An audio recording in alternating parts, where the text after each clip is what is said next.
wait lang. Kung medyo maliit ang wrist mo, swipe out. Huwag ka dito. Huwag ka sa video ko. Kung maliit ang wrist mo, huwag ka dito. Para to sa mga malalaki ang wrist. Yes, mga pangga ko. Excuse me po. Boss, para to sa mga ayan, inuubo lang. Ha? Resulta ng ulan at init, mga bossing. Okay, babe, ayan, parang to sa mga malalaki ang wrist. Pero yung sa akin, medium size lang naman. Pero look at that. Parang maganda din naman tingnan sa akin.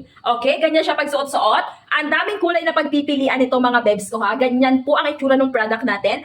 High-end from Ismael. Take note for this. Silicone original yung strap niya. Napakakapal pero malambot. Digital time lang po ito. Yes, ayan. Digital time pero complete inclusion with the alarm and pa-backlight na po yan. Discounted to ngayon. Waterproof. May magandang box na lagayan, of course. Ayan, may magandang box na lagayan. At may kasama pa siyang libreng, ang tawag dito, may kasama siyang, ito. Warranty card. Naku, babe, grabe talaga. Kaya kung kursunada mo yung ganitong klaseng relo, yung talagang quality, napaka-affordable. May pang big wrist to, mga bossing ko. Kung malaki ang wrist mo, mas maganda sa ito. Assorted color, discounted, waterproof, matibay ang glass niyan, matibay ang strap, tapos pulidong-pulido.